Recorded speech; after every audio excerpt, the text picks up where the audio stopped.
Sem lastnik Posestva Sončni raj.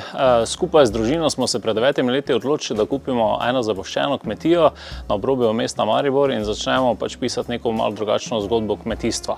Glavna dejavnost kmetije je industrijska konoplja. Jaz verjamem, da bo še to nekaj časa ostalo, ampak želimo to tudi deliti z našimi obiskovalci, zato smo v prvi fazi začeli postavljati zipline kot najdaljši dvosmerni zipline v Sloveniji.